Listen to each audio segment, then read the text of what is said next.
Sometimes in a video, there are times where you maybe speak a little bit too quietly or a little too loud. Maybe your music needs to be turned down a little bit just for a part where you play a video. There are a lot of different times where you want to play with the volume. And so we've added that to the new Riverside editor. And I'm going to show you how to use that in a few different ways. So here's a workshop that I did. And you can see right over here that I spoke a little bit more quietly and I wanted to raise that volume. So what I can do is I will just go into this section and I'm going to expand tracks because there are multiple people speaking here. And I want it to focus just on my track. What I can do is, let's just say I'll split in the beginning and the end of the quiet part over here. And then I can use these three dots and change the volume just on that part.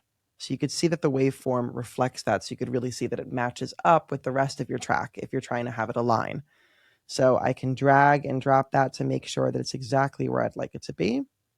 And that's how I raise a volume on just one part of my track. Another example that I want to show you is how to use it with music and how to split your music so that the volume changes throughout your track. So let me show you how I did it for an episode that I created.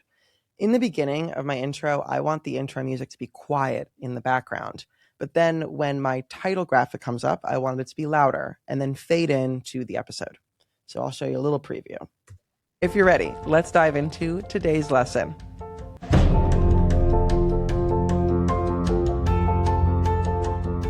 Today is day 2, lesson 2, and we're going to be talking about equipment. So you can see that it started quiet. When it showed my title track, it went louder, and then it faded out. And I want to show you how I did that step by step. So here's the intro music as I put it up. It's from my music library. And what I did is that right over here, I know that I want the volume to change. That's when the title track comes up. So I click right over here, and now I can split my music track. From there, on this one, let's work with this one first. I want the volume right over here, let's say to be 11. And I don't want it to fade in or out. I want it to flow right into the next part.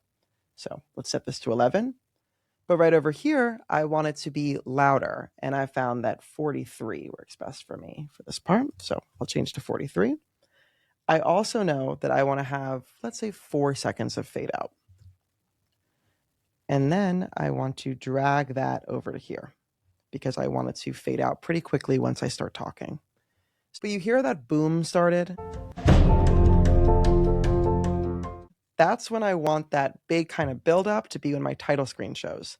So a very cool thing that I could do now, I know in this moment is going to be where that kind of boom begins.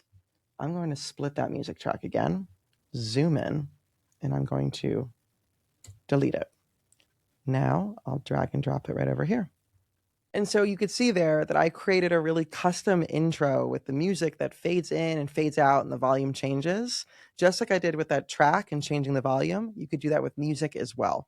So now between changing track volume and being able to really go in and change that music volume and be able to cut that music track, you can really perfect how your content sounds.